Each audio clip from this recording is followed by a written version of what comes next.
Bon, c'est parti. On va commencer. Donc, le cours, alors c'est ça, c'est un cours sur l'apprentissage profond, en anglais Deep Learning. Alors, Deep Learning, on entend ça à la radio, à la télé, dans les journaux. Ça plafonne en termes d'information, il y en a de partout. Pareil, des cours, tutorials, il y en a pléthore sur Internet, comme vous avez probablement pu l'observer. Il y a des cours qui sont excellents sur YouTube, qui sont accessibles, qui sont en libre accès. Donc, ça n'avait absolument aucun sens de réinventer la roue et de remonter un cours complet sur le deep learning, étant donné qu'il y en a déjà des excellents. Donc, ce que j'ai fait, c'est que j'en ai sélectionné un qui est particulièrement bon, que je trouve bon, qui couvre un peu ce que je voulais vous transmettre en introduction du deep learning. C'est un cours qui est fait par Jason Souza. Donc, je l'ai traduit en français. Toutes les slides sont en français. Et puis, il y a aussi un texte associé en français. Alors, ce que vous allez apprendre, bon, déjà, un point aussi, c'est que le cours est relativement long. Donc, j'ai décidé de le faire sur 2 sessions. Okay, enfin, deux sessions, deux séances. Donc, il y aura une séance aujourd'hui. Et puis, la semaine prochaine, on avait prévu de faire un récapitulatif sur toute la matière. Donc, on va le diviser en deux, en fait. La première partie de la séance, la semaine prochaine, on va finaliser le cours en Deep Learning. Et puis, la deuxième partie, on va faire un récapitulatif sur la matière. Okay. J'aurais juste une question à propos de ça. Oui, tout à fait. Jad, oui. Oui, donc dans le devoir, on nous pose des questions sur la morphologie. Et il me semble qu'on ne l'a pas étudié en cours. Je ne sais pas si ce sera traité durant cette séance ou la séance prochaine. Morphologie mathématique. Oui.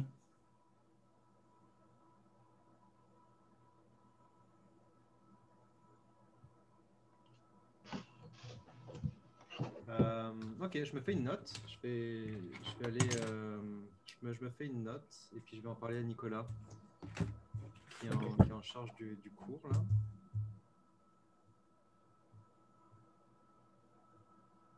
Je vous reviens évidemment avec ça.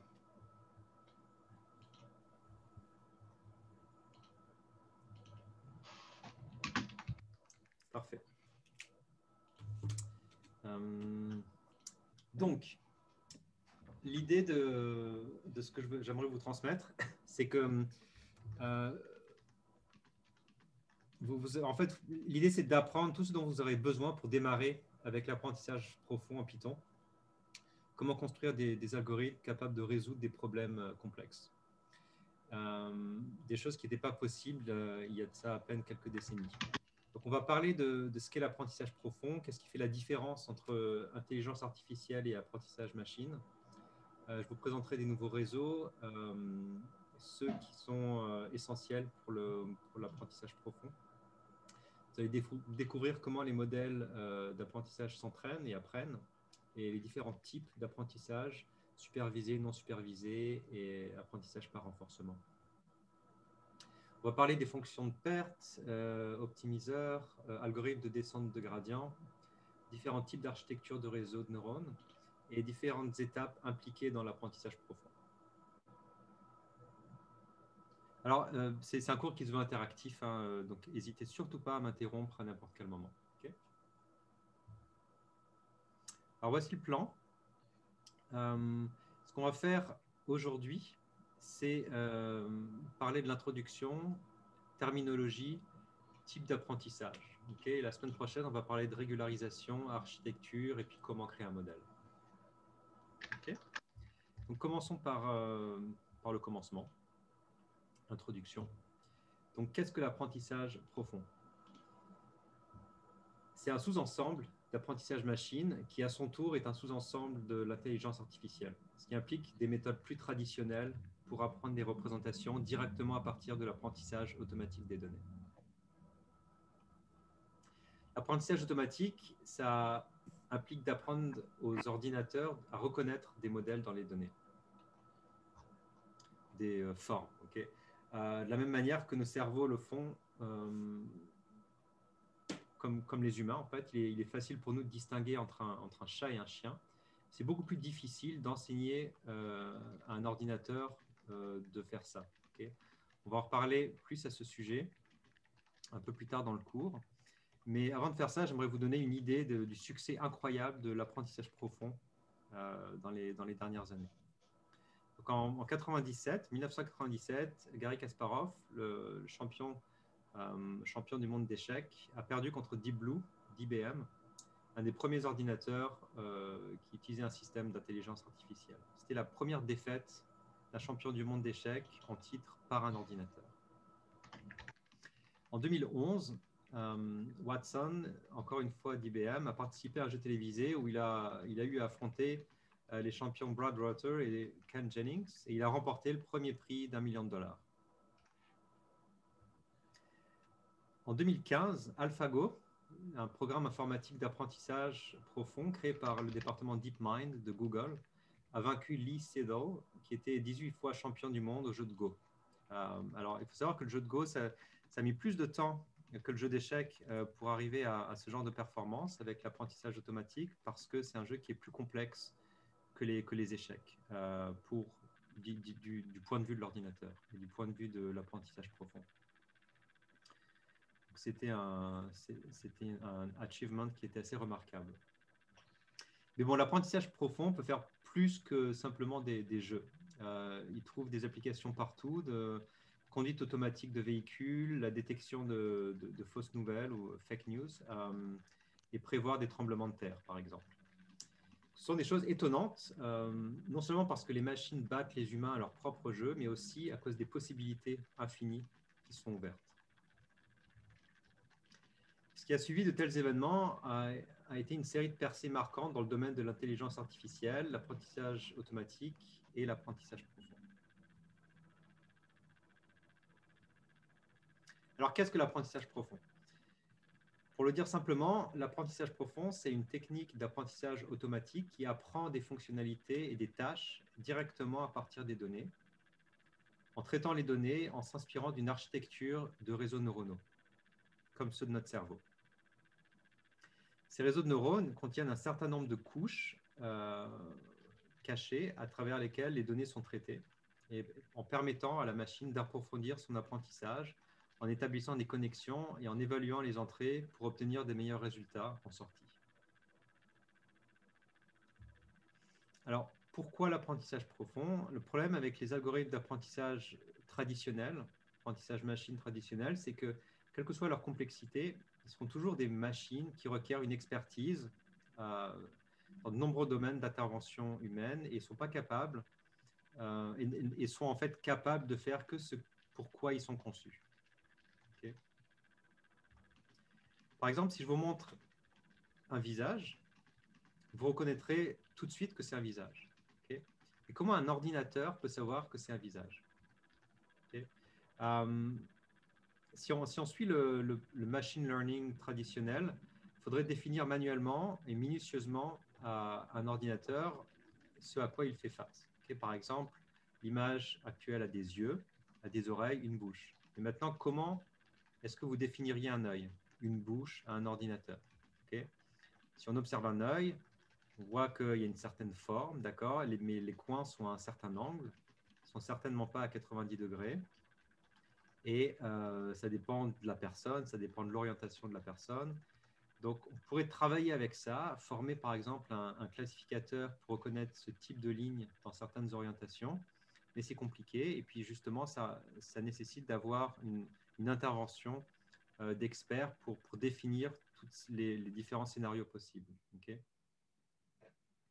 Pour les praticiens de l'œil et le reste du monde, c'est là que l'apprentissage profond est porteur de promesses. Parce que l'idée clé de l'apprentissage profond, c'est que vous pouvez apprendre ces fonctionnalités uniquement à partir des données brutes. Alors, donc, il y a plus de feature engineering manuel dérivé par un expert. C'est le réseau de neurones qui apprend ce qu'il doit apprendre pour pouvoir effectuer une tâche particulière. Okay. Typiquement, ce qu'on va faire, c'est qu'on va nourrir le réseau d'un tas d'images et de tas de visages. Et l'algorithme d'apprentissage profond, il va élaborer une sorte de représentation hiérarchique de la détection de lignes et d'arêtes. Et puis, en utilisant ces lignes et ces bords pour détecter les yeux et la bouche, il va combiner tout un ensemble pour finalement détecter un visage et puis classifier une image pour dire si c'est un visage ou pas. Okay.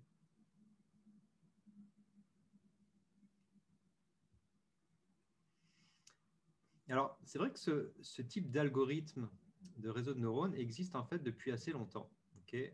Dans les années 90, il y en avait déjà. Alors, pourquoi est-ce que l'apprentissage profond gagne-t-il en popularité plusieurs décennies plus tard? Okay. On voit qu'il y a un boom depuis environ 10 ans, ce qui n'était pas le cas il y a 20 ans ou il y a 30 ans, alors que ces algorithmes existaient déjà. Eh bien, premièrement, les données sont devenues beaucoup plus omniprésentes. Okay. On vit à l'ère du big data et ces algorithmes ont besoin d'énormes quantités de données pour pouvoir fonctionner de manière satisfaisante. Ça, c'est un premier point. Deuxième point, on dispose maintenant de matériel d'architecture suffisamment puissant pour gérer la vaste quantité de données et la puissance de calcul que ces algorithmes nécessitent. Et comme vous le savez tous, c'est notamment les cartes graphiques, les GPU, qui sont très utiles pour entraîner les modèles en deep learning. Et ce type de hardware n'était pas disponible il y a plusieurs décennies. Okay. Troisièmement, et puis bon, je dirais que ce troisièmement, c'est surtout un corollaire du fait qu'on a maintenant la puissance de calcul, mais la construction et le déploiement de modèles d'algorithmes se sont extrêmement simplifiés avec la popularité croissante de logiciels open source comme TensorFlow, qui vient de Google, et puis PyTorch, qui vient de Facebook. Il y en a d'autres. Hein. Est-ce qu'il y a des questions jusque-là? OK. Alors, on est toujours dans l'introduction. On va parler maintenant des réseaux de neurones. Donc, le modèle d'apprentissage profond repose sur des dispositifs qu'on appelle réseaux de neurones. Alors, un réseau de neurones constitue la structure de base de l'apprentissage profond. Un sous-domaine de l'apprentissage automatique où les algorithmes s'inspirent de la structure du cerveau humain. Tout comme les neurones constituent la structure du cerveau, les blocs de construction fondamentaux d'un réseau de neurones sont également un neurone que les réseaux de neurones absorbent des données. Donc, ils s'entraînent à reconnaître les modèles de ces données et à prédire les sorties pour un nouvel ensemble de données similaires. Okay. Alors, dans un réseau de neurones, les informations se propagent grâce à 3 composants centraux qui forment la base de chaque architecture du réseau de neurones. On a la couche d'entrée, la couche de sortie et une ou plusieurs couches cachées entre les deux. Okay. Donc ça, c'était une description très, très simpliste d'un réseau de neurones. Maintenant, on va voir comment un réseau de neurones peut apprendre. Alors pour ça, on va distinguer 2 processus principaux, la propagation vers l'avant et la propagation vers l'arrière. Propagation complète, c'est la propagation des informations de la couche d'entrée vers la couche de sortie. Okay. On peut définir notre couche d'entrée sous forme de plusieurs neurones, X1 à Xn. Okay. Et chacun de ces neurones se connecte aux neurones de la couche suivante, ici, à travers des canaux. Et ces canaux ont des valeurs numériques assignées, appelées poids. Poids W1, W2, W3 et ainsi de suite. Okay. Les entrées X1, X2 et ainsi de suite sont ainsi multipliées par les poids et envoyées aux neurones de la couche suivante. En l'occurrence, ici, la couche cachée. Et ces couches cachées contiennent des neurones qui ont eux-mêmes une valeur numérique appelée biais. Okay. B1, B2, B3 et ainsi de suite. Et ce biais agit comme une addition. Donc vous l'avez ici. Ce que vous voyez, c'est que la somme pondérée des entrées, des poids et des biais va ensuite être transmise à une fonction non linéaire qu'on appelle la fonction d'activation, qui va essentiellement décider si ce neurone particulier peut contribuer à la couche suivante dans la couche de sortie ou non. Okay, on parle d'activation ou de non-activation. C'est pour ça qu'on appelle ça une fonction d'activation. Donc, c'est fondamentalement une forme de probabilité selon laquelle le neurone, avec la valeur la plus élevée, détermine ce que sera la sortie au final. Okay. Alors, à présent, on va passer en revue quelques termes qu'on a déjà vus. Donc, le poids d'un neurone, ça va nous dire à quel point le neurone est important. Okay. Plus sa valeur est grande, plus il est important dans la relation. Le biais, c'est comme le fait d'avoir une opinion sur la relation. Okay. Il sert à décaler la fonction d'activation vers la droite ou vers la gauche.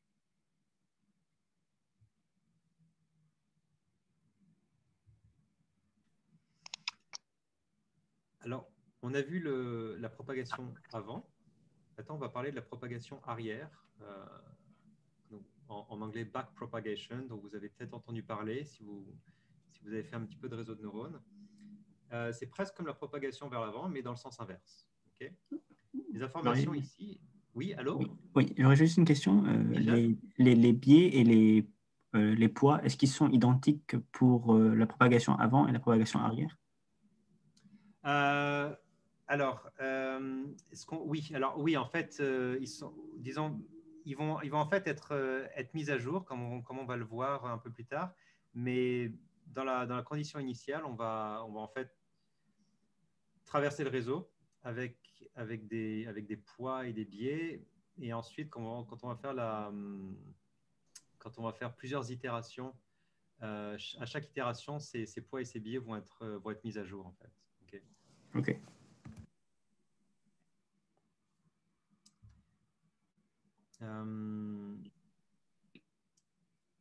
Donc, les informations ici, elles vont être transmises de la couche de sortie aux couches cachées.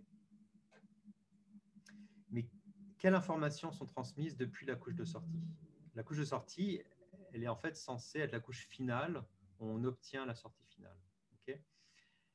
Eh bien, oui et non. En fait, la backpropagation, c'est la raison pour laquelle les réseaux de neurones sont aussi puissants. C'est la raison pour laquelle les réseaux de neurones peuvent apprendre par eux-mêmes. Okay. Et c'est justement, c'est en lien avec la question de Jade, c'est que c'est la backpropagation qui va permettre de mettre à jour justement ces biais et ces poids. Donc, dans la dernière étape, avant la propagation, un réseau de neurones suggère une prédiction. Okay. Cette prédiction, elle peut avoir deux possibilités, vraie ou fausse.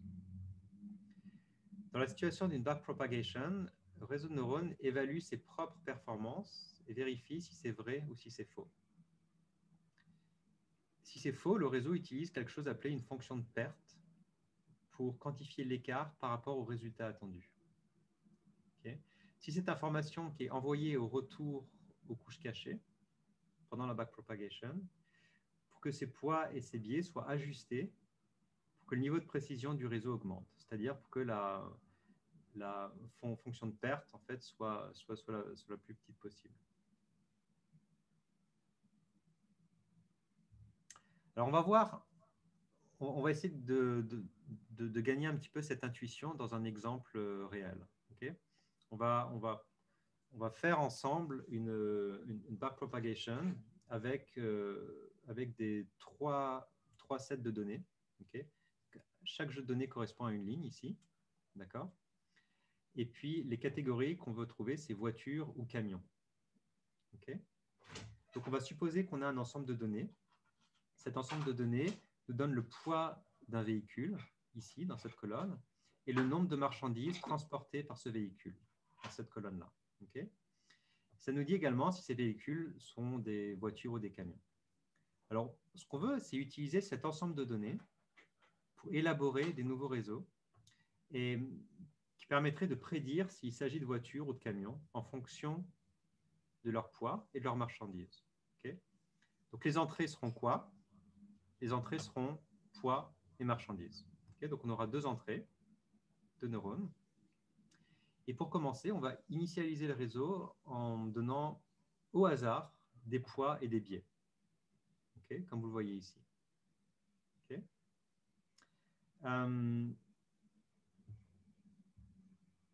Dans la première saisie d'un ensemble de données, on a un poids de véhicule qui est égal à une valeur qui vaut 15, et puis marchandise 2. Et là, il s'agit d'une voiture. Okay. On va commencer à placer ces valeurs-là. Poids du véhicule 15, nombre de marchandises 2. On a toujours les mêmes poids et biais qui ont été initialisés au hasard. D'accord. Donc, fondamentalement, ce qu'on va faire, c'est prendre ces deux entrées, les multiplier par leur poids, introduire un biais. Et c'est là que la magie opère. Okay. On va exécuter cette somme pondérée via une fonction d'activation. Donc maintenant, disons que la sortie de cette fonction d'activation, c'est 0,001. Cette valeur, elle va être à nouveau multipliée par le poids et on introduit le biais.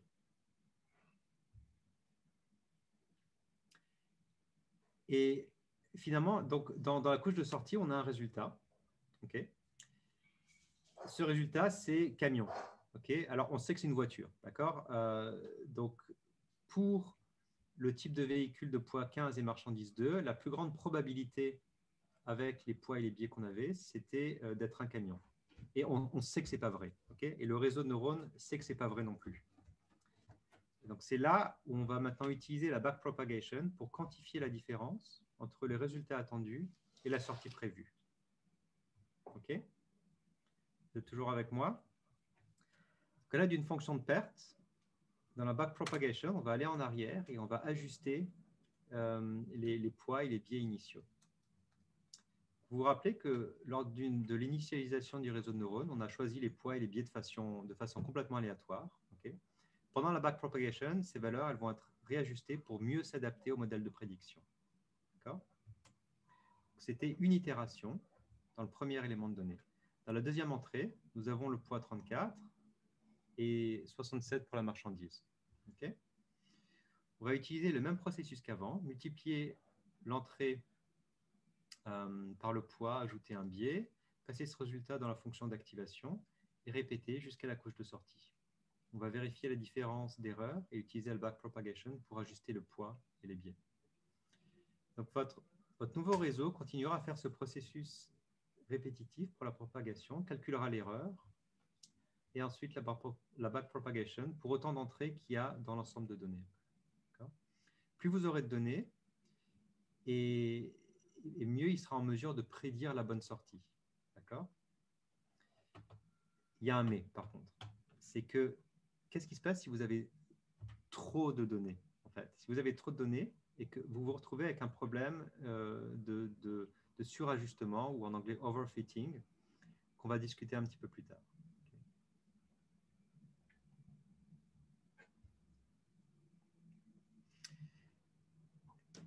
Est-ce que c'est bon jusqu'à présent ?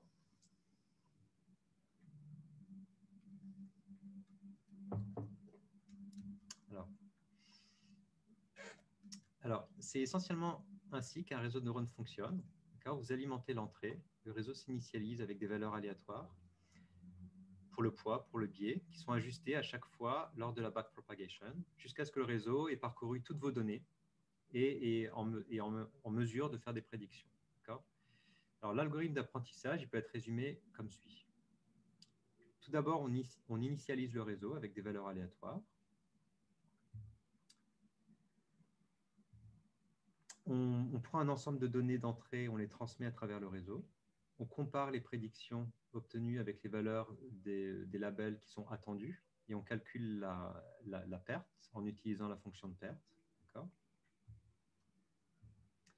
On effectue la backpropagation afin de propager cette perte à chaque poids et chaque biais. On utilise cette information propagée pour mettre à jour les poids et les biais du réseau de neurones avec un algorithme de descente de gradient. Et de cette manière, on va réduire la perte totale et avoir un meilleur modèle à la fin. Alors, la dernière étape, elle consiste à itérer dans les étapes précédentes jusqu'à ce que l'on considère qu'on a un modèle suffisamment bon.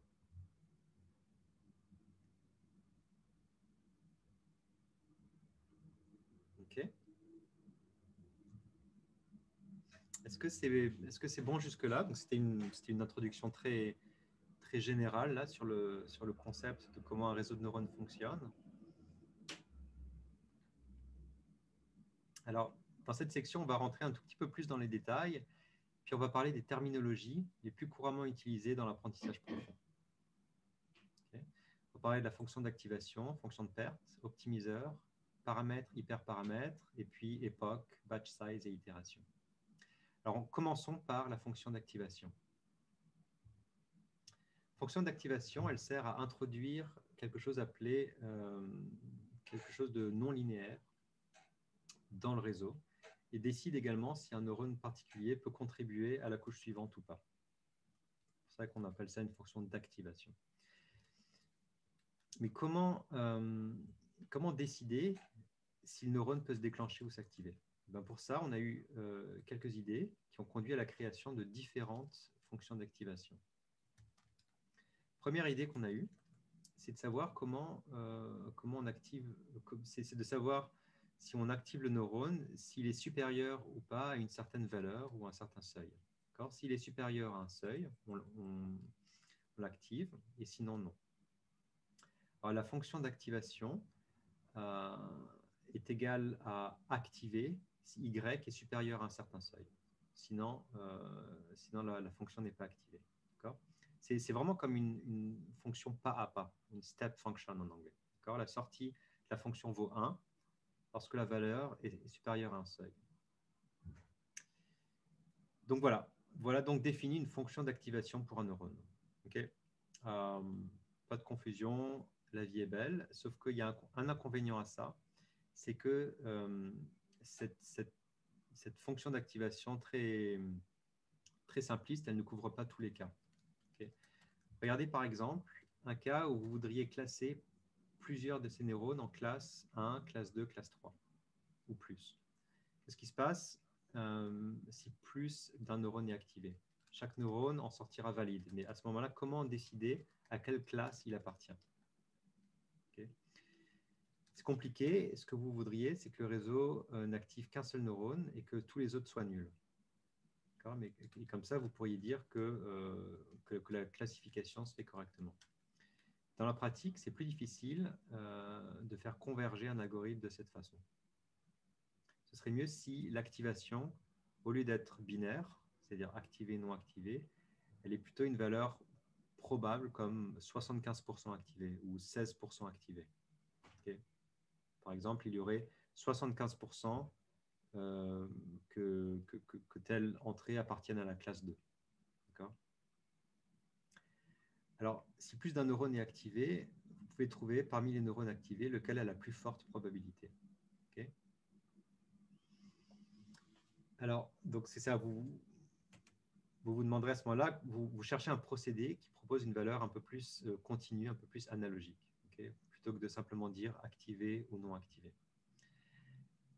Si vous pensez à ça, première chose qui vous vient à l'esprit, c'est une fonction linéaire. Okay, c'est une ligne droite où l'activation est proportionnelle à la valeur d'entrée.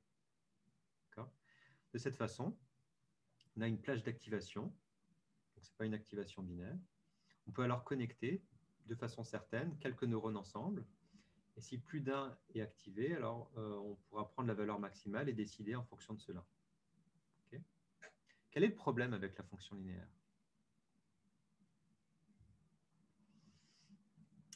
Si vous connaissez l'algo de descente de gradient, vous remarquez que la dérivée d'une fonction linéaire, c'est une constante. Okay. En l'occurrence ici, m. Ça a du sens parce que la pente ne change de sens à aucun moment sur les points de la droite. Pour une fonction, pour une droite f de x égale mx plus b, la dérivée, elle vaut m. Ça signifie que le gradient est indépendant de x. Ça signifie donc que lors de la backpropagation, propagation arrière, les ajustements apportés au poids et au biais ne vont pas dépendre de x. Ça, ce n'est pas une bonne chose. Si vous considérez le point suivant, si vous avez plusieurs couches connectées dans un réseau de neurones profonds et que tous les neurones et que toutes les couches sont de nature linéaire, alors la fonction d'activation de la couche finale elle va également être linéaire à l'entrée de la première couche. Okay. Donc, faisons une pause et prenons conscience de ce que cela signifie. Okay. Ça signifie qu'un ensemble de réseaux de neurones composé d'une dizaine de couches peut être finalement remplacé par une seule couche. Okay. Vous vous souvenez qu'une combinaison de fonctions linéaires, c'est une autre fonction linéaire. Et ça, c'est très gênant, parce qu'on vient de perdre la possibilité d'empiler des couches de cette façon, quelle que soit l'importance de cet empilement. Okay. La totalité du réseau équivaut toujours à une seule couche avec une seule fonction d'activation dans le cas de la fonction linéaire.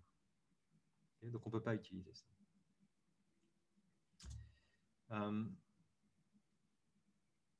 Regardons maintenant une autre fonction, la fonction sigmoïde. Fonction sigmoïde, elle est définie comme 1 sur 1 plus exponentielle de moins x. Alors, ça a l'air lisse, ok, contrairement à une fonction pas à pas, d'accord. Donc, on n'est pas dans un cas binaire. Quels sont ses avantages? On va voir cela bientôt. Mais d'abord, ce qu'on remarque, c'est que la fonction sigmoïde, elle est de nature non linéaire. Donc, les combinaisons de cette fonction sont également non linéaires. Ça, c'est super. Maintenant, on peut empiler les couches. Qu'en est-il des activations non binaires? Là également, cette fonction sort un signal continu, contrairement à la fonction pas à pas qu'on avait vue tout au début. Elle a également un gradient lisse. Un avantage de cette fonction d'activation, de la fonction sigmoïde, c'est que contrairement à la fonction linéaire, la sortie de cette fonction va être comprise entre 0 et 1, contrairement à moins l'infini plus l'infini pour la fonction linéaire. Donc, on a des activations liées dans une plage, et donc ça ne fera pas exploser les activations. Et ça, c'est très bon. Les fonctions sigmoïdes sont finalement parmi celles les plus utilisées aujourd'hui dans les réseaux de neurones. Mais bon, la vie n'est pas toujours aussi rose, et les fonctions sigmoïdes, elles comportent aussi quelques inconvénients. Si vous considérez x dans l'intervalle moins 2 à 2, les valeurs de y sont très raides. Okay. C'est-à-dire que des petites variations de x vont entraîner des variations très importantes de y. Okay. Si on se rapproche des bornes de l'intervalle, là, on va constater que les valeurs de y ont tendance à répondre bien moins au changement de x. Le gradient dans ces régions va être très petit, puis presque de valeur nulle. Et ça souligne le problématique d'un gradient de disparition. Okay. Ça dit que si l'entrée de la fonction est grande ou petite, les sigmoïdes vont s'écraser. Et donc, cela pour une valeur comprise entre 0 et 1. Le gradient de la fonction elle va vraiment être petit. Et on va voir, quand on va parler plus tard des algorithmes de descente de gradient, on va voir pourquoi c'est un problème. Okay. C'est un problème lié à la disparition du gradient. Une autre fonction d'activation qui est aussi souvent utilisée, c'est la fonction tangente hyperbolique, tanh. Ça ressemble beaucoup à la fonction sigmoïde. En fait, mathématiquement, c'est ce qu'on appelle une fonction sigmoïde décalée.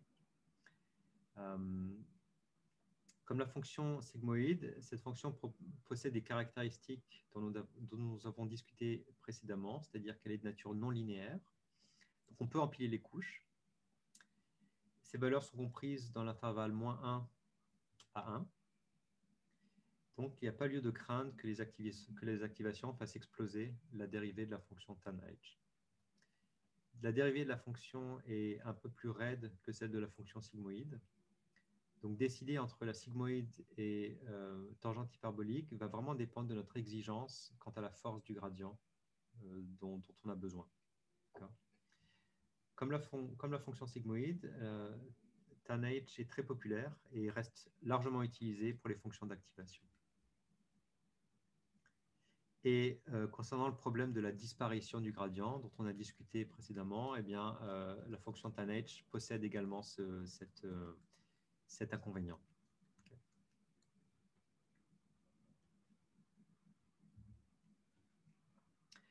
Une cinquième fonction d'activation, c'est la fonction ReLU pour unité linéaire rectifiée ou Rectified Linear Unit. Fonction d'activation de la fonction ReLU, en fait, elle est définie dans l'intervalle 0 à plus l'infini, de 0 à x. Et à première vue, ça ressemble à une fonction linéaire, ok, à droite,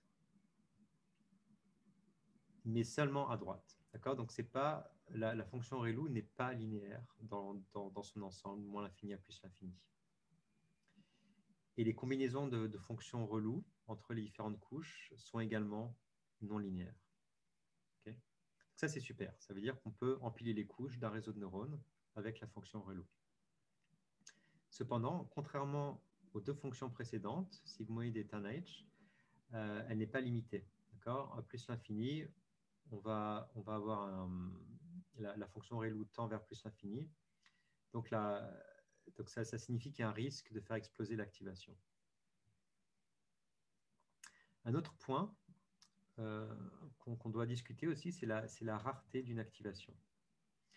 Imaginez un gros réseau de neurones avec énormément de neurones, donc énormément de poids et de biais à ajuster. L'utilisation d'une sigmoïde ou d'une tanh va provoquer le déclenchement de presque tous les neurones. Okay? De façon analogue, ça signifie que presque toutes les activations, elles seront traitées pour décrire la sortie du réseau. En d'autres termes, l'activation, elle sera dense et cela coûte cher d'un point de vue computationnel. Okay? Idéalement, on aimerait seulement activer quelques neurones qui appartiennent au réseau, rendant ainsi les activations plus clairsemées et plus efficaces. Okay? Et c'est là que la fonction ReLU est intéressante. Imaginez un réseau avec des poids initialisés de façon aléatoire, okay? Et près de 50% des activations et près de 50% du réseau ne produit aucune activation, okay? En raison justement des caractéristiques de la fonction ReLU. Ça va renvoyer 0 pour des valeurs qui sont négatives. Donc, ça signifie que seulement 50% des neurones sont activés. Donc, on a une activation beaucoup moins dense du neurone et ça rend le réseau plus léger. Et donc plus intéressant d'un point de vue computationnel. Mais quand la vie vous offre une pomme, cette dernière vous est livrée avec un petit verre à l'intérieur. Ça veut dire que la fonction ReLU a également des inconvénients. À cause de cette ligne horizontale ici, là, pour des valeurs négatives de x, le gradient est nul dans cette région. Ce qui signifie que lors de la backpropagation, les poids ne seront pas ajustés pendant la descente. Donc ça signifie que ces neurones qui entrent dans cet état ne cesseront de répondre aux variations de l'erreur. Simplement parce que le gradient est nul et puis rien ne change. On n'a aucune dépendance par rapport à x. Ça, c'est ce qu'on appelle un problème de la valeur mourante. Et ce problème, il peut provoquer la mort de plusieurs neurones, ce qui fait qu'ils ne peuvent plus répondre. D'accord ? Donc, à la fois, on a un intérêt à avoir un réseau qui est moins dense, mais d'un autre côté, il y a certains neurones qui peuvent être importants et qui vont mourir, justement à cause de cette droite horizontale. Alors, il existe des solutions pour pallier à ce problème, notamment ajouter une pente à cette droite horizontale entre moins l'infini et 0.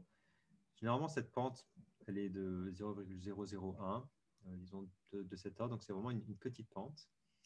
Et cette nouvelle version de ReLU, on l'appelle la leaky ReLU. Okay. L'idée principale, là, c'est que le gradient ne va jamais être nul dans cet intervalle ici.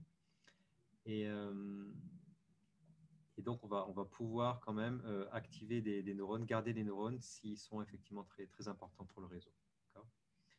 L'intérêt de ReLU et de leaky ReLU, c'est qu'il est moins coûteux, computationnellement parlant, comparativement à des fonctions d'activation comme sigmoïde ou tanh. Donc ça, c'est un avantage à prendre en considération quand vous serez amené un jour peut-être à concevoir vos propres réseaux.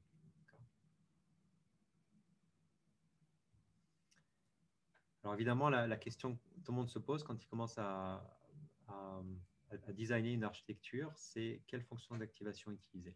Bien, en raison des avantages offerts par Reloo, est-ce que vous devriez utiliser Reloo pour, ce que vous, pour votre application, ou plutôt Sigmoid ou Tanh.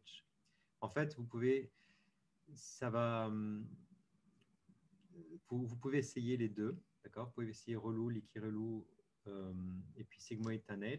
Quand on sait que quand on sait que la fonction dont on souhaite obtenir une approximation possède certaines caractéristiques, alors on va choisir une fonction d'activation qui permet d'obtenir une approximation plus rapidement, menant à des processus d'entraînement plus rapides. Si vous êtes, par exemple, si vous avez un réseau dense et que vous êtes limité d'un point de vue computationnel, vous allez peut-être plus rapidement aller vers le Liquireloo et puis optimiser la pente horizontale entre moins l'infini et 0 du Liquireloo.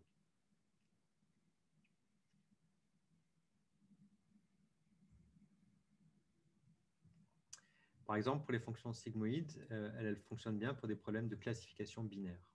Okay, car l'approximation d'un classificateur fonctionne comme des combinaisons de sigmoïdes.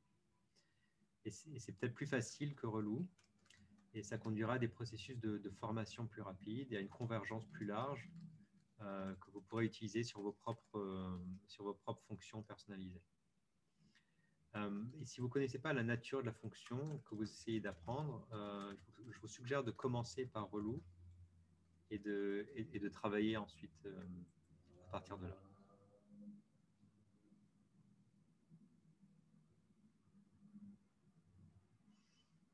Est-ce qu'il y a des questions, jusqu'à présent?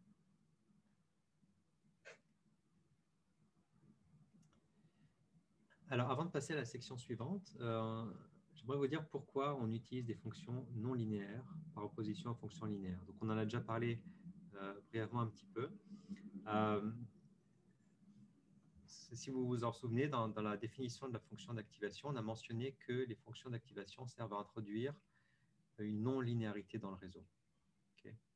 Introduire la non-linéarité signifie que la fonction d'activation doit être non linéaire et donc non pas une ligne droite. Okay. Mathématiquement, les fonctions linéaires sont des polynômes de degré 1. Lorsqu'elles sont représentées graphiquement dans le plan XY, ce sont des lignes droites inclinées. D'accord.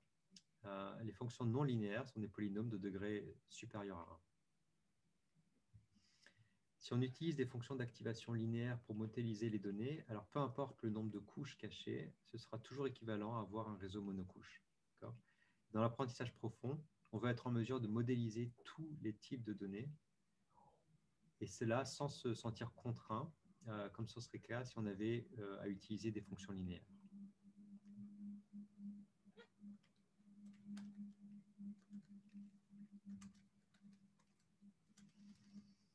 Est-ce qu'il y a des questions jusque-là?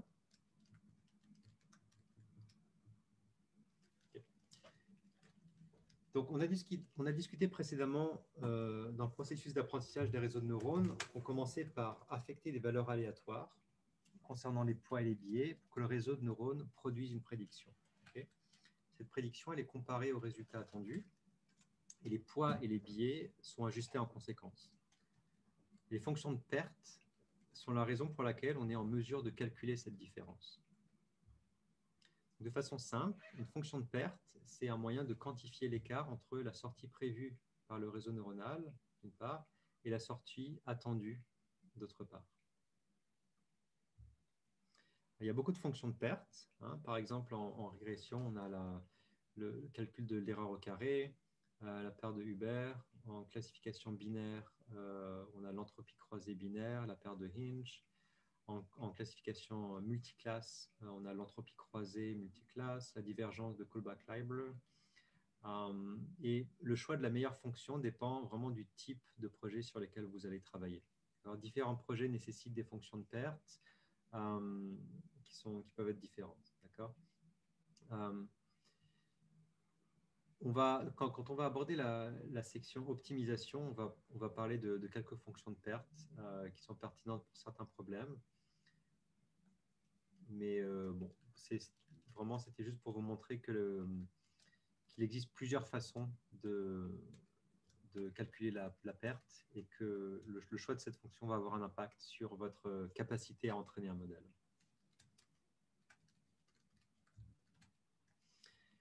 Donc, dans la section précédente, on a traité les fonctions de perte, qui sont des outils mathématiques pour mesurer comment sont faites les fausses prédictions par le réseau de neurones. Pendant le processus d'entraînement, on va ajuster et modifier les paramètres ou les poids du modèle pour essayer de minimiser cette fonction de perte et rendre nos prédictions aussi correctes et optimisées que possible. Alors, comment est-ce qu'on va faire cela précisément? Comment est-ce qu'on va modifier les paramètres du modèle? De combien et quand? Okay. On a dit depuis tout à l'heure là pendant la backpropagation, on allait updater les biais et les poids, mais comment on fait ça pratiquement? On a les ingrédients, comment on fait le gâteau? C'est là que les optimiseurs entrent en jeu. Ils ont lié la fonction de perte et les paramètres du modèle, c'est-à-dire poids et biais, en mettant à jour le réseau en réponse à la sortie de la fonction de perte. Donc, en termes plus simples, les optimiseurs façonnent et moulent le modèle en modèle plus précis en ajustant les poids et les biais. Alors pour mieux comprendre, pour avoir un peu l'intuition de comment ces biais et ces poids sont mis à jour, imaginez que vous venez de monter le mont Everest et que vous décidez maintenant de descendre la montagne les yeux bandés. Il vous est impossible de savoir dans quelle direction aller. Vers le haut, vers le bas. Mais si vous allez vers le haut, ce serait contraire à votre objectif. Vers le bas, ça correspondrait à votre objectif.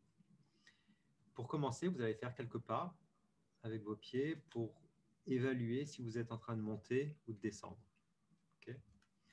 Avec cette analogie, vous ressemblez un peu à un réseau de neurones. Votre objectif, c'est de descendre, c'est d'essayer de minimiser l'erreur. Et vos pieds, ils ressemblent un peu à la fonction de perte. Ils vont évaluer si vous allez dans le bon ou dans le mauvais sens. Donc, de même, il est impossible de savoir quels devraient être les bons poids et les modèles au début, mais avec quelques essais et erreurs basés sur la fonction de perte, vous allez pouvoir y arriver in fine. L'algorithme qui vous permet d'y arriver, c'est l'algorithme de descente de gradient. C'est vraiment le grand-père des optimiseurs. Le descente de gradient, c'est un algorithme itératif qui démarre à un point aléatoire dans la fonction de perte et qui va diminuer sa pente par étapes jusqu'à ce qu'il atteigne le point le plus bas ou le minimum de la fonction. C'est vraiment l'optimiseur le plus populaire qu'on utilise de nos jours. Il est rapide, robuste et flexible.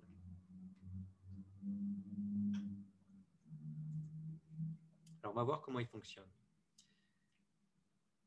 Tout d'abord, on a calculé quels petits changements dans chaque point individuel ferait à la fonction de perte.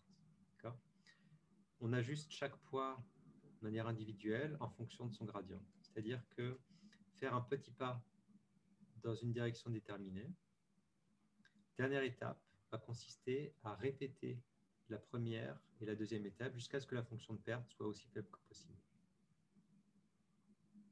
Donc,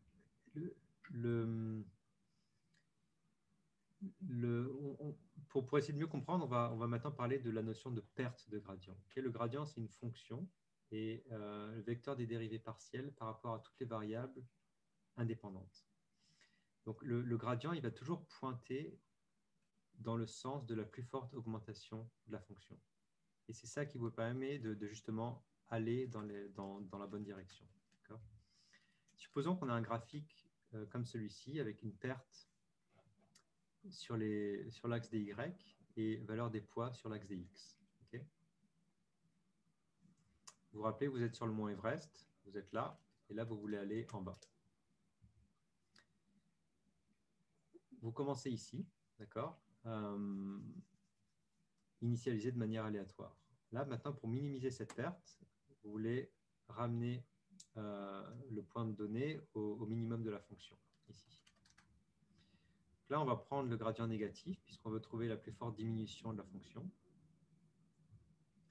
Et le processus se déroule de manière itérative, d'accord, à travers des pertes qui sont aussi minimisées que possible.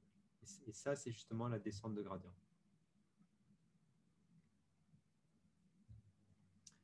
Si on le regarde en 3 dimensions, parce qu'on a finalement plusieurs variables, il est possible qu'on se retrouve dans une zone où on pense qu'on a atteint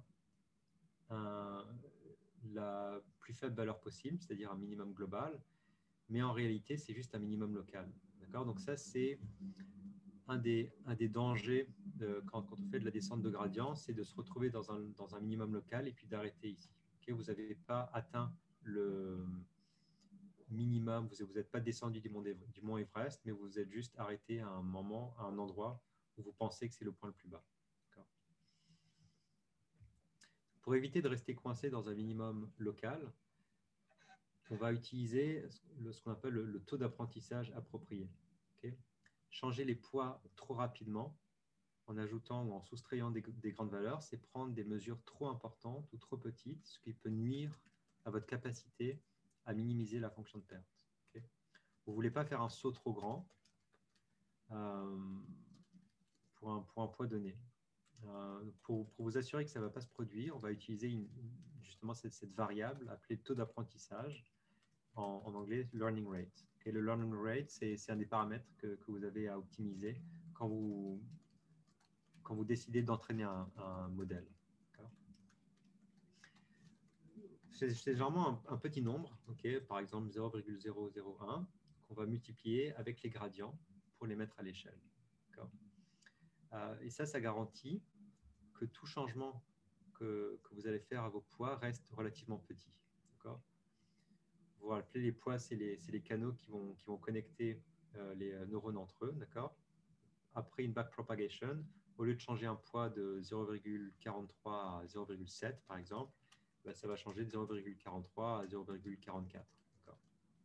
Avoir vraiment des changements très petits pour s'assurer de faire des mises à jour faibles et avoir une descente de gradient robuste. Faire des pas trop importants peut signifier que l'algorithme ne va jamais converger vers un optimum.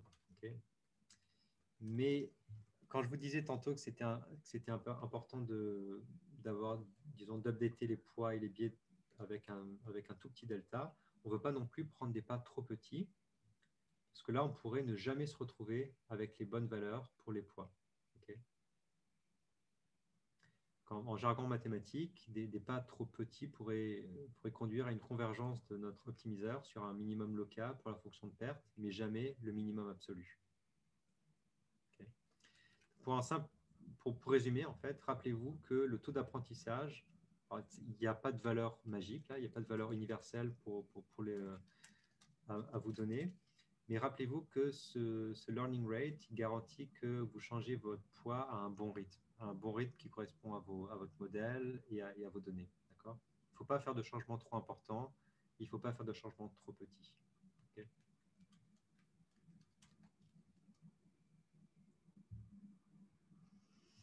Alors, au lieu de calculer les gradients de tous vos exemples d'entraînement sur chaque partie de la descente en pente, il est parfois plus efficace de n'utiliser qu'un seul sous-ensemble des exemples d'entraînement à chaque fois. La descente de gradient stochastique, c'est une mise en œuvre qui utilise des lots d'exemples ou des batchs à la fois et qui sont pris de manière aléatoire à chaque passage. La descente de gradient stochastique, elle utilise le concept de moment, et le moment accumule des gradients des étapes précédentes, okay, pour dicter ce qui pourrait arriver dans les étapes suivantes.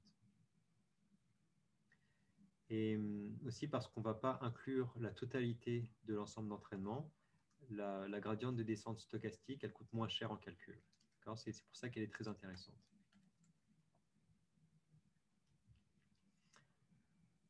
Alors la propagation, est-ce qu'il y a des questions jusque-là?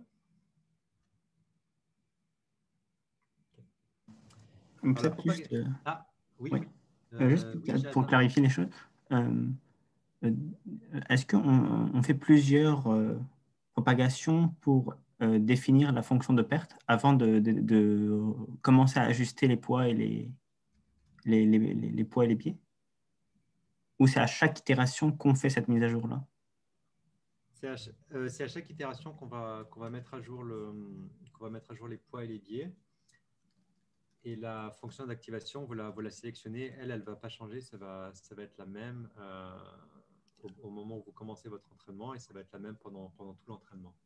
Là, ce sera à vous de la sélectionner. Et la fonction, pas la fonction qui indique l'erreur. Oui, la fonction de perte, pardon, oui. Donc la fonction de perte, celle-là, elle a comme entrée quelles sont les entrées, quelles sont les sorties de cette fonction-là?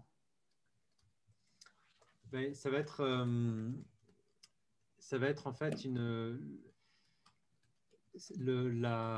l'entrée, ça va être le Y qui correspond au, vous vous rappelez le sigma, c'est-à-dire la fonction d'activation fois la somme pondérée Oui.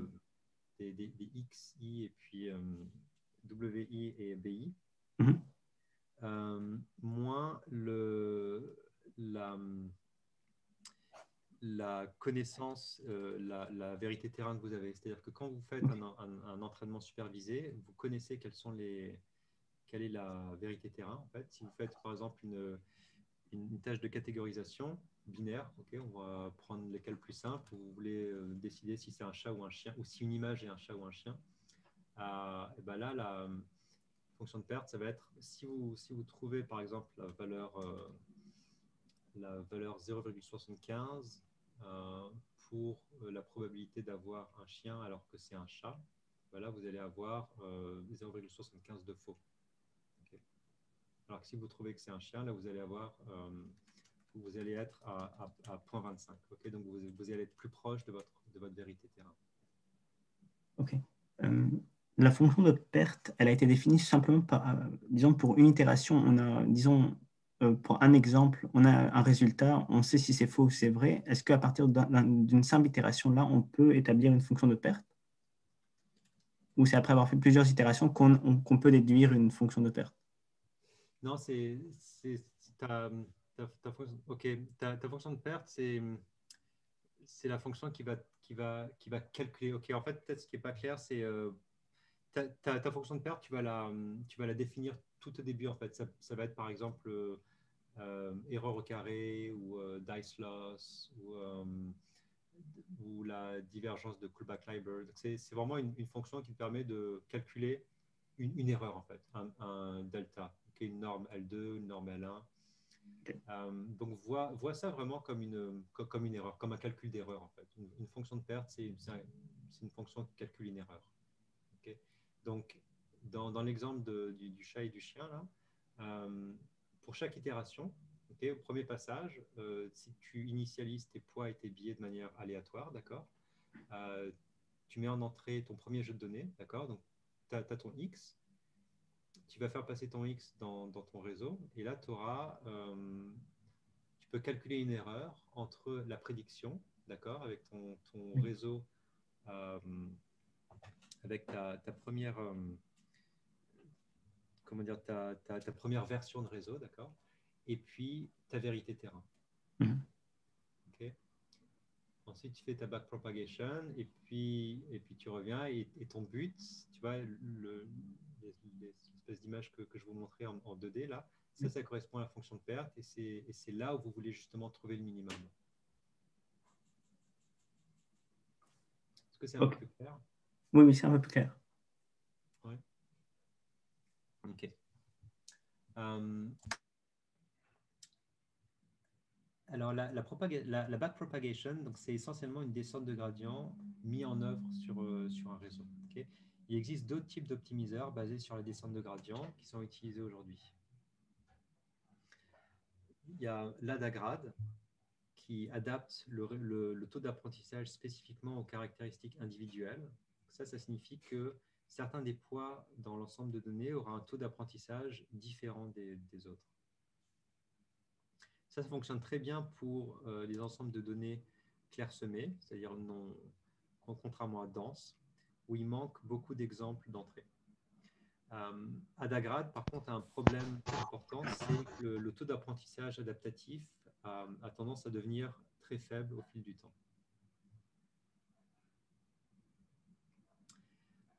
RMS Prop, c'est une version spéciale d'Adagrad qui a été développée par le professeur Geoffrey Hinton. Au lieu de laisser tous les gradients s'accumuler pour le moment, il va accumuler des gradients dans une fenêtre fixe. Et alors, RMS Prop, c'est similaire au AdaProp, qui est un autre optimiseur qui cherche à résoudre certains problèmes que Adagrad laisse ouverts. Un autre optimiseur, Adam, qui est très populaire, ça représente l'estimation du moment adaptatif. En anglais, Adam, ça vient de Adaptive Moment Estimation. Et ça utilise le concept de moment qui est fondamentalement notre façon de dire au réseau de neurones si on veut que les changements passés affectent les nouveaux changements, en ajoutant une fraction des gradients précédents au gradient courant. Alors, c'est un optimiseur qui est devenu très répandu et puis communément utilisé en fait pour l'entraînement de nouveaux réseaux. Alors, il est très facile, si vous êtes amené à commencer un projet en deep learning, là, c'est très facile de se trouver perdu avec autant d'optimiseurs. Première question qu'on se pose, c'est lequel je dois choisir. Donc, rappelez-vous simplement qu'ils ont le même objectif, c'est de minimiser une fonction de perte et que les essais et erreurs vous mèneront au choix optimal de l'optimiseur.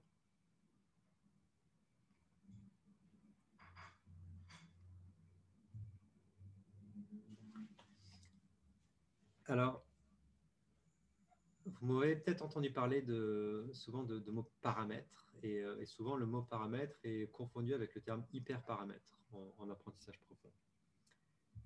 Alors, on va décrire la différence fondamentale entre les deux termes. Un paramètre de modèle, c'est une variable interne au nouveau réseau dont les valeurs peuvent être estimées à partir des données elles-mêmes. Okay. Donc, les paramètres sont requis par le modèle lors de la réalisation de prévisions. Alors, ces valeurs, elles définissent la compétence du modèle sur votre problème. Okay. Ces paramètres ils peuvent être estimés directement à partir des données et ils ne sont pas définis manuellement par le praticien ou par l'expert. Souvent, lorsque vous enregistrez votre modèle, vous enregistrez essentiellement les paramètres de votre modèle. Okay. Les paramètres sont la clé des algorithmes d'apprentissage machine et ça inclut notamment poids et biais. Okay. Donc, poids et biais sont des paramètres du modèle.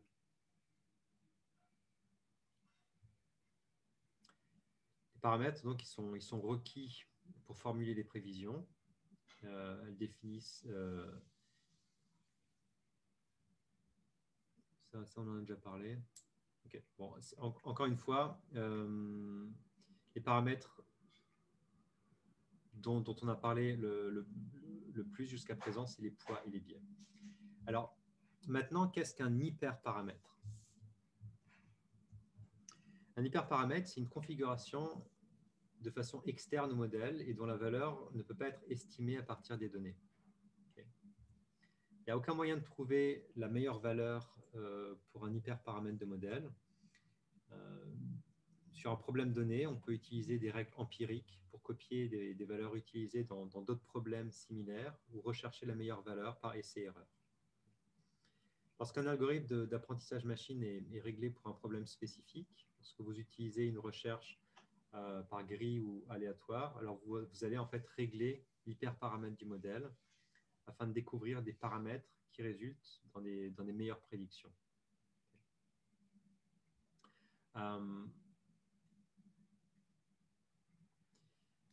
Des exemples d'hyperparamètres, comme on l'a vu, ça va être le choix d'optimiseur ou alors la pente pour les leaky ReLU.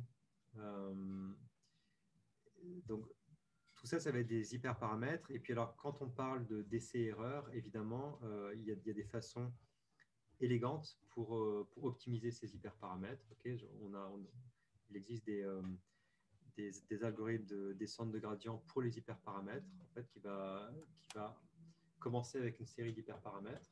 Par exemple, le nombre, le batch size, le nombre, le type d'augmentation de données que vous voulez faire. Si vous faites des réseaux de neurones convolutionnels, si vous faites par exemple des rotations, translations, image flip ou des choses comme ça, tout ça sont des hyperparamètres que vous devez définir en fait. Okay, il y a une grande série d'hyperparamètres. Et puis, vous pouvez proposer un range pour chacun de ces hyperparamètres et puis effectuer plusieurs entraînements, puis décider ensuite quels sont les hyperparamètres quel est le set d'hyperparamètres qui donne les meilleures valeurs. Et vous pouvez faire ça évidemment avec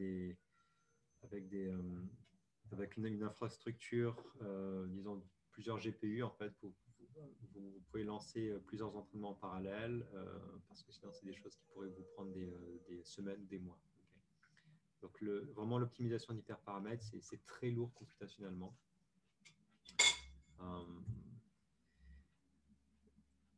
Donc une bonne règle de base pour surmonter la confusion entre ce qu'on appelle paramètres et ce qu'on appelle hyperparamètres, c'est que vous devez spécifier un paramètre manuellement. Alors, si vous devez spécifier un paramètre manuellement, c'est probablement un hyperparamètre. Okay. Encore une fois, les paramètres sont inhérents au modèle lui-même. Donc, on a parlé d'un exemple d'hyperparamètre, on a parlé du learning rate, okay, le taux d'apprentissage. Si on regarde dans le cas des SVM, les Support Vector Machine, là, ce serait C et le sigma, qui seraient des hyperparamètres. Vous connaissez tous les algorithmes K-means. Là, le K dans le K-means est un hyperparamètre. Okay.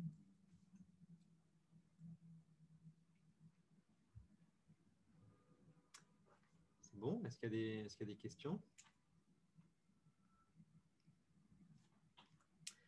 Alors, dernier point concernant la terminologie en apprentissage profond,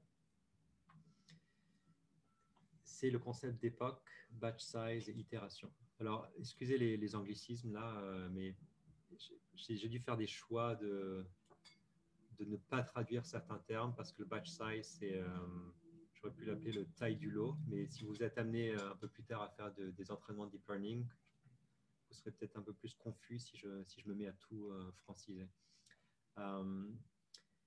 Donc, ces terminologies-là, époque, batch size et itération, sont importants lorsque les données sont trop volumineuses. Okay, ça se produit généralement tout le temps dans le cas de l'apprentissage machine et vous ne pouvez pas transmettre tout le jeu de données en une fois à l'ordinateur. D'accord, vous allez faire exploser votre RAM. Afin de surmonter ce problème, on doit diviser l'ensemble des données en petits morceaux et les donner à l'ordinateur un par un. Et puis, donc vous allez donner un batch, ça va passer par une propagation, et puis les poids vont être mis à jour. Et puis là, vous allez donner un autre lot, et ainsi de suite. Okay. Une époque, c'est quand la totalité de la base de données est passée en avant et en arrière au réseau une fois. Okay. Ça, c'est la définition d'une époque. Dans une majorité de modèles d'apprentissage profond, on utilise plus qu'une époque. Alors, je sais qu'on ne comprend pas nécessairement au début pourquoi est-ce qu'on doit transmettre le jeu de données dans sa totalité plusieurs fois à travers le même réseau de neurones plutôt qu'une seule fois. Alors, pour le comprendre, essayez de lire les paroles d'une chanson en une seule fois. Vous n'allez pas réussir à vous souvenir de toute la chanson immédiatement. Okay, vous devez relire les paroles plusieurs fois avant de pouvoir connaître la chanson par cœur. C'est la même chose pour un réseau de neurones. Okay, il va falloir transmettre l'ensemble des données plusieurs fois à travers le réseau pour qu'il puisse généraliser de la meilleure façon. La descente de gradient, c'est un processus itératif et mettre à jour les paramètres et la propagation arrière en une seule passe, ça ne va pas suffire. Plus le nombre d'époques augmente et plus les paramètres sont ajustés, conduisant à un modèle plus performant. Comme on l'a dit tantôt, si vous avez trop d'époques, ça pourrait être aussi un désastre parce que là, vous allez conduire à un problème de surajustement ou d'overfitting où le modèle a essentiellement mémorisé il a trop bien mémorisé les données d'entraînement, d'accord? Et tous les paramètres, tous les poids et les biais qui ont été ajustés vont correspondre parfaitement à vos données d'entraînement, d'accord? Mais si ensuite vous utilisez des données qui ont ce qu'on appelle les données de validation, les données de testing, elles ne vont pas nécessairement donner des bonnes prédictions parce que le modèle aura trop bien appris sur un jeu de données particulier. D'accord? Donc, à un moment, il faut arrêter les époques et puis travailler avec le modèle que vous avez obtenu.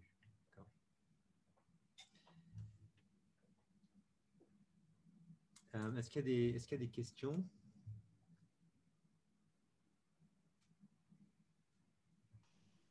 Oui, est-ce Oui, que Guillaume? pour une époque qu'on repasse une autre fois, est-ce qu'il faut que les données soient passées dans le modèle dans un ordre différent? Ah oui, c'est une bonne question. Vous pouvez, en fait, là, ça va dépendre du batch size, mais vous pouvez effectivement faire passer les données dans un ordre différent. Et puis, ce qui va se passer aussi, c'est que on va en parler plus tard, mais il y a un concept qu'on appelle le data augmentation, où vous allez en fait modifier les données. Donc, finalement, les données que vous allez faire passer seront jamais exactement les mêmes. En fait.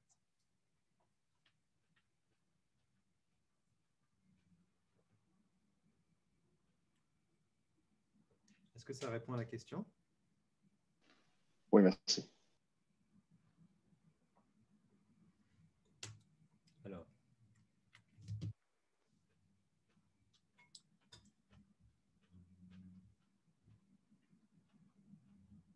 parfait.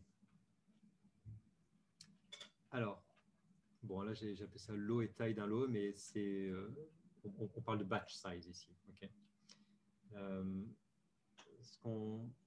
Ce qu'on doit faire, si le jeu de données est trop important, c'est de diviser l'ensemble de données en batch plutôt que de transmettre l'ensemble de données en une seule fois. Okay. Donc le batch size, c'est le nombre total d'exemples d'entraînement contenus dans un batch. Et les itérations, ça va être le nombre de batchs nécessaires pour compléter une époque. Okay. On va noter que le nombre de batchs est égal au nombre d'itérations pour une époque.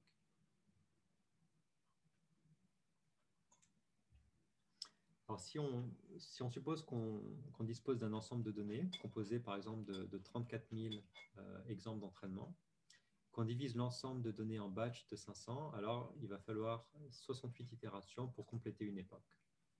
Okay.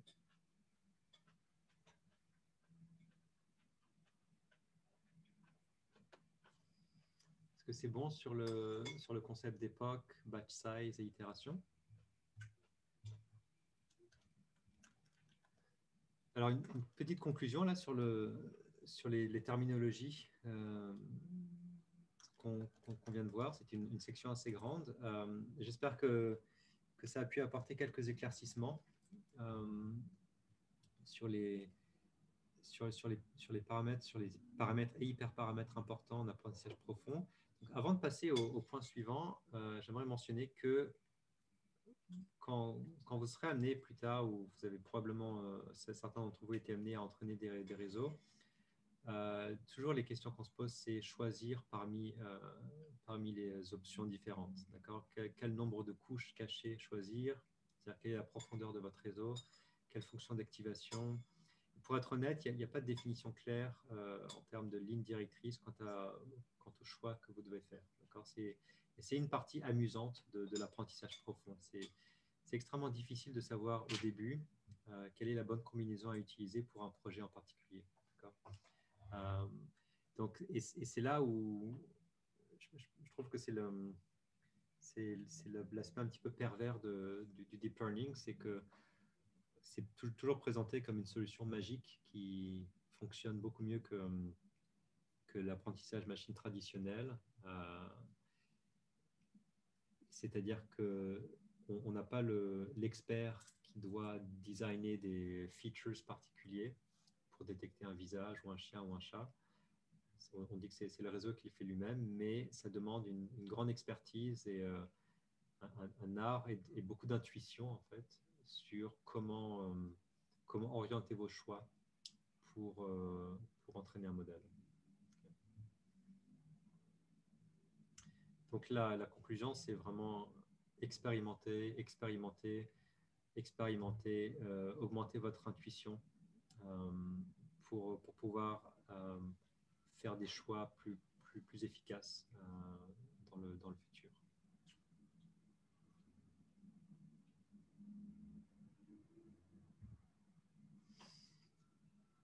Est-ce que c'est bon pour tout le monde?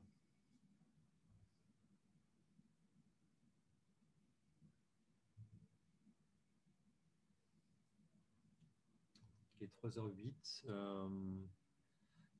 On peut faire une pause ou alors on peut finir cette section type d'apprentissage. Je prévois que ça va durer encore environ 15-20 minutes. Donc peut-être qu'il n'y a pas nécessairement besoin de faire une pause.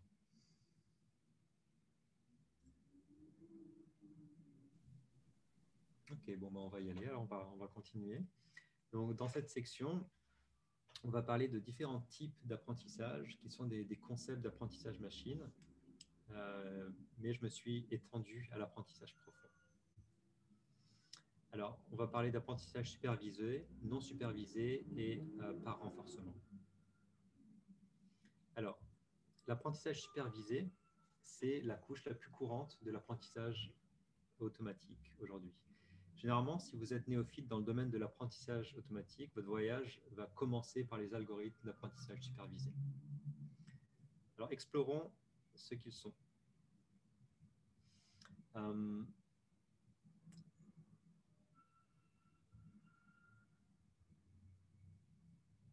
Les algorithmes supervisés en apprentissage automatique sont conçus pour apprendre par exemple, par l'exemple. Okay, le nom d'apprentissage supervisé provient de l'idée que l'entraînement de ce type d'algorithme, c'est presque comme s'il y avait un humain pour superviser l'ensemble du processus. Okay.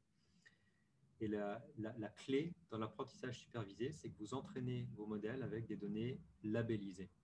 Labellisées, ça veut dire quoi? Ça veut dire, par exemple, vous avez une vérité terrain et vous savez si une image est un chien ou un chat, par exemple.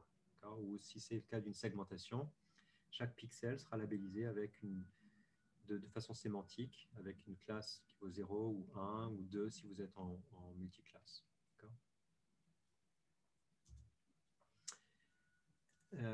Donc, chaque exemple est une paire composée d'un objet d'entrée, qui est généralement un vecteur, okay, qui peut avoir plusieurs dimensions, et une valeur de sortie souhaitée, qui est généralement appelée signal de supervision. Okay. Donc pendant l'entraînement, un algorithme d'apprentissage supervisé va rechercher des patterns dans les données qui sont en corrélation avec les sorties souhaitées. Après l'entraînement, il faudra de nouvelles entrées non vues pendant l'entraînement pour déterminer quel label affecter à ces entrées en se basant sur les données d'entraînement. Donc, l'objectif d'un modèle d'apprentissage supervisé, c'est de prédire le label correct pour des données d'entrée qui n'ont pas été vues pendant l'entraînement. Pour justement éviter ce problème dont on a parlé tantôt, ce problème d'overfitting. Alors, sous sa forme la plus élémentaire, un algorithme d'apprentissage supervisé peut être écrit comme y égale f de x, où y est la sortie prédite, qui est déterminée par une fonction de mapping qui affecte une classe à une valeur d'entrée x. Fonction utilisée pour connecter les features en entrée vers une sortie prédite et créée par le modèle d'apprentissage machine pendant l'entraînement.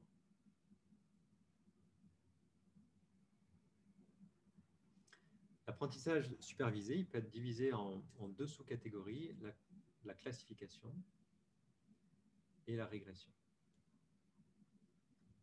Alors, parlons de la classification. Pendant l'entraînement, un algorithme de classification va recevoir des données associées à une classe, une catégorie. Et le travail d'un algorithme de classification est de prendre cette valeur en entrée, de l'assigner à une classe, une catégorie, sur la base des données d'entraînement fournies. Okay. L'exemple le plus courant de classification détermine si un email est un spam ou pas. Okay. Avec deux classes, spam, pas spam, ce problème s'appelle une classification binaire. Okay. L'algorithme entraîné, il va recevoir des données avec plein d'emails. Certains sont des spams et certains ne sont pas des spams. Le modèle trouvera les caractéristiques dans les données qui correspondent à l'une ou à l'autre classe. Okay. Et ce modèle va correspondre à la fonction de mapping, ce fameux F qu'on avait vu tantôt. Okay. Et ensuite, lorsque le modèle est présenté avec un email qui n'a pas été vu pendant l'entraînement, le modèle utilisera cette fonction de mapping pour déterminer si un email est un spam ou pas. Okay. Alors, je dois dire que depuis ces derniers mois, j'étais assez frustré par ces algorithmes parce que l'algo de Google me met des emails très importants dans mes spams et ça a tendance à m'énerver. Il y a encore de l'amélioration à faire dans ce domaine-là. Un autre exemple de problème de classification très, très connu, c'est la base manuscrite de chiffres MNIST, où les entrées sont des images, okay, donc une matrice de voxels avec une valeur d'intensité. Et la sortie, c'est une classe qui correspond à un chiffre entre 0 et 9. Okay. Alors, il existe de nombreux algorithmes pour résoudre des problèmes de classification. Okay. Il n'y a pas que le deep learning qui fait ça, il y en a bien d'autres qui marchent parfois même aussi bien ou mieux.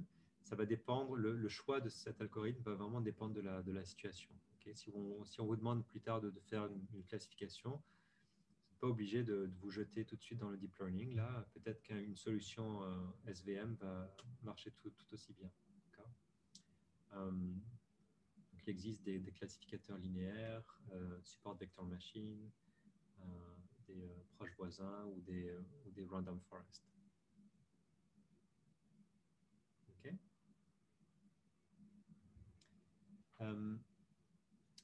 Parlons maintenant de l'apprentissage supervisé pour des tâches de régression. Là, le but, c'est de trouver une relation entre variables dépendantes et variables indépendantes. Okay. C'est un processus statistique prédictif où l'objectif d'un algorithme de régression, c'est de prédire un nombre continu, tel que des ventes, des revenus ou des scores fiscaux, par exemple. Okay. L'équation d'une régression linéaire de base peut s'écrire comme suit. XI va représenter les caractéristiques de l'entrée. Okay. Nombre de ventes, taille du commerce, des choses comme ça. Et puis W, I et B sont des paramètres qui sont développés pendant l'entraînement. Donc, pour les modèles de régression linéaire simple, avec une seule caractéristique dans les données, la formule, elle ressemble à ça. Y égale WX plus B. Et vous êtes très familier avec ça. Okay. C'est une simple régression linéaire. Pour les modèles utilisant deux fonctions, là, on utilise un plan. Pour les modèles qui utilisent plus de deux fonctions, là, on utilise un hyperplan. Est-ce que quelqu'un a une question? Okay. Alors, imaginons que on veut déterminer la note à un examen d'un étudiant en fonction du nombre d'heures qu'il étudie. Disons que les données du tracé avec la ligne de meilleur ajustement va ressembler à ça. Okay. Donc, il existe une corrélation positive claire entre notre étude, la variable indépendante, et les objectifs finaux de l'élève pour ce test, la variable dépendante. Et il existe une ligne de meilleur ajustement peut être tracée à travers des points de données pour montrer les prédictions du modèle lorsque une nouvelle entrée est donnée. Okay. Par exemple, on veut connaître les effets positifs de 5 heures d'études pour cet étudiant. On peut utiliser la ligne la mieux adaptée, la ligne de régression, pour prédire le résultat au test en s'appuyant sur les performances d'autres étudiants.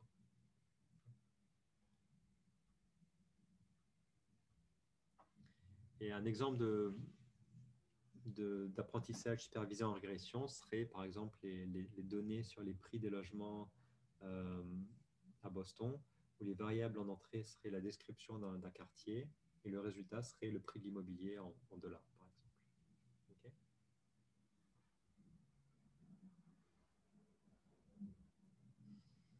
Il existe plusieurs algorithmes de régression. Plus courant, évidemment, régression linéaire. Il existe aussi la régression lasso et la régression multivariée. L'apprentissage supervisé trouve des applications dans des problèmes de classification et de régression comme la bioinformatique, la reconnaissance d'objets, la détection de spam, comme on l'a vu, reconnaissance vocale, le Natural Language Processing, NLP, c'est très, très populaire. Est-ce qu'il y a des questions sur cette partie d'apprentissage supervisé?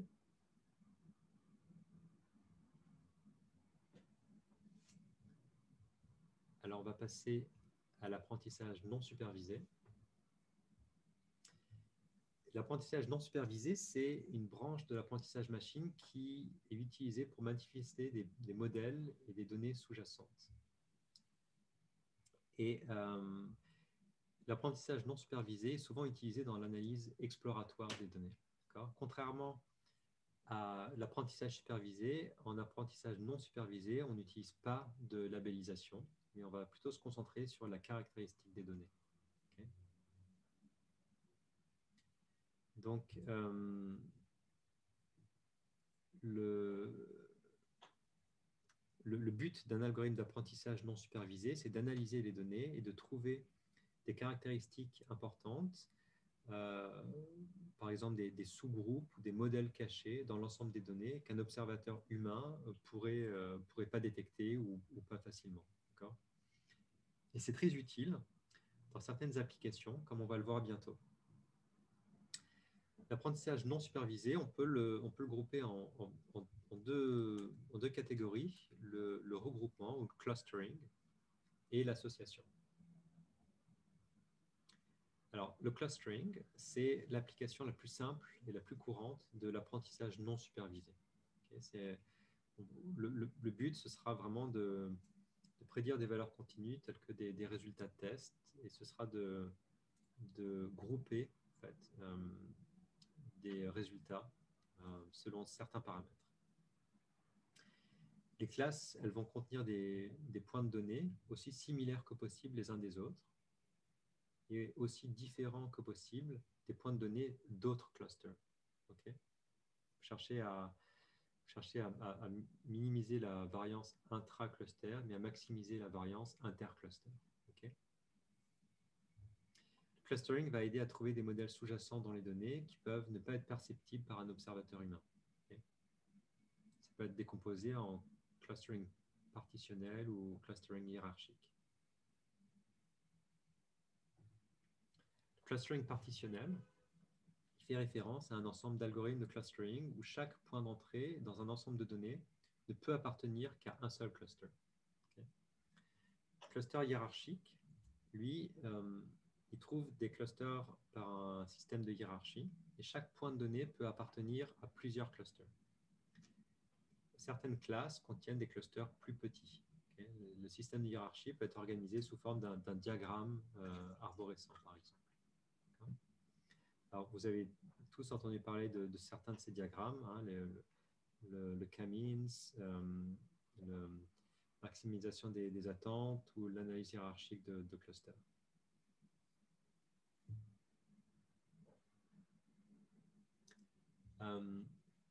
Maintenant, quand on parle de l'association pour apprentissage non supervisé, l'idée, c'est de trouver des relations entre différentes entités. Donc, l'exemple classique des règles d'association, c'est d'analyser, par exemple, le panier d'un consommateur.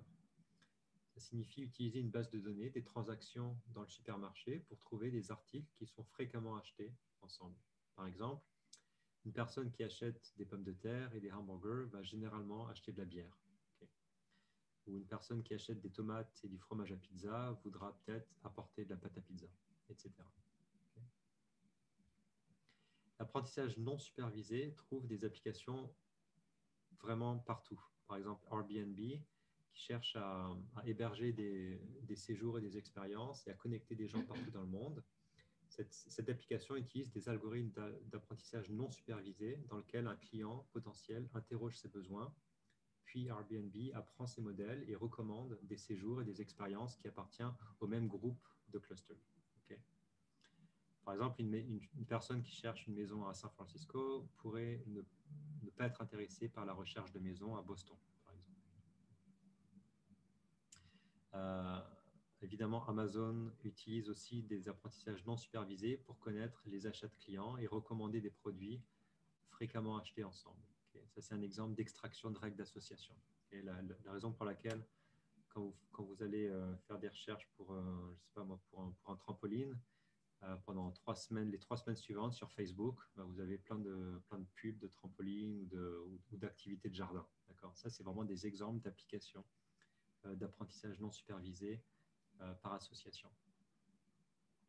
La détection de fraude par carte de crédit, c'est un autre algorithme d'apprentissage non supervisé qui apprend différents modèles d'un utilisateur et ses habitudes d'utilisation d'une carte de crédit. Okay. Et si une carte est utilisée de façon qui ne correspond pas au comportement, alors une alarme est générée et ça pourrait éventuellement identifier une fraude. Et donc là, la banque pourrait vous contacter pour demander de confirmer que c'est bien vous qui êtes en train d'utiliser votre carte.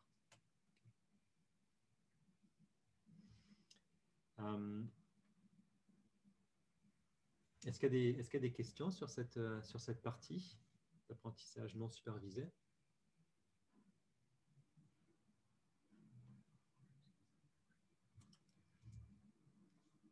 Alors, on va maintenant passer à la troisième partie du type d'apprentissage, troisième et dernière partie pour la séance d'aujourd'hui, l'apprentissage par renforcement.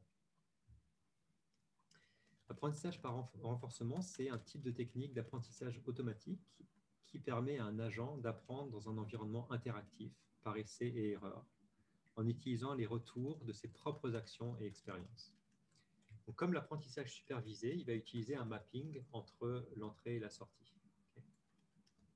Et contrairement à l'apprentissage supervisé, où la rétroaction fournie à l'agent est un ensemble correct d'actions à exécuter une tâche, l'apprentissage par renforcement va utiliser des récompenses et des punitions, comme des signaux de comportement positifs et négatifs. Lorsque vous comparez ça à un apprentissage non supervisé, l'apprentissage par renforcement est différent en termes d'objectifs. Okay. L'objectif dans l'apprentissage non supervisé, c'est de trouver des similitudes et des différences entre les poids, entre les points de données. Dans l'apprentissage par renforcement, le but, c'est de trouver un modèle d'action approprié qui maximiserait la récompense cumulative totale de l'agent. Okay. L'apprentissage par renforcement fait référence à des algorithmes axés sur les objectifs qui apprennent à atteindre un objectif ou un but complexe ou à maximiser le long d'une dimension particulière sur de nombreuses étapes. Par exemple, ils peuvent maximiser les points d'un coup sur une partie, okay, dans le cas d'un jeu, parmi d'autres coups. Okay. Les algorithmes d'apprentissage par renforcement, ils peuvent partir d'une feuille blanche, okay, avec aucun a priori, et dans des conditions qui conviennent, atteindre des performances surhumaines. Okay. Comme un animal de compagnie incité par des grondements et des friandises, les algorithmes sont pénalisés lorsqu'ils prennent des mauvaises décisions et ils sont récompensés lorsqu'ils prennent des bonnes décisions. Okay. Donc c'est vraiment ça le renforcement. L'apprentissage par renforcement, il est modélisé comme un processus de décision de Markov. Mais il y a d'autres modèles comme l'apprentissage par file d'attente qui peuvent être aussi utilisés. Il y a un typo, c'est processus et pas processus. Donc, parmi les éléments qui décrivent le problème d'apprentissage par renforcement, il y en a les concepts importants, c'est l'environnement qui décrit le monde physique dans lequel l'agent opère, okay.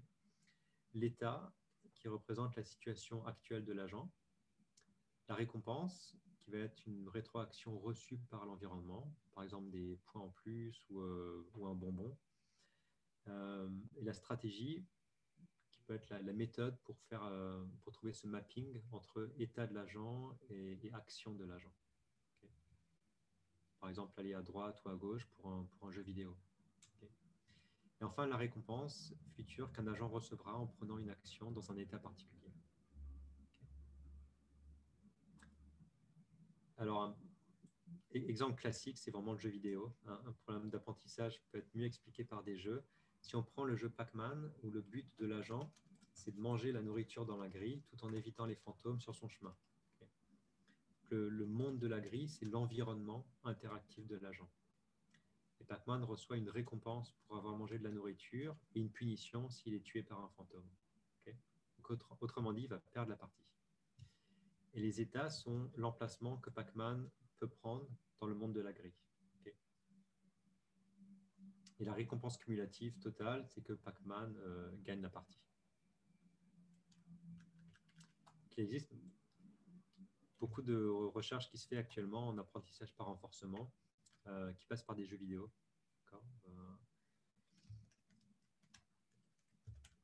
L'apprentissage par renforcement, on trouve des applications dans la robotique, la planification de stratégies d'entreprise, contrôle des feux de signalisation, par exemple, et configuration de systèmes web, et contrôle des déplacements d'un robot ou d'un aéronef.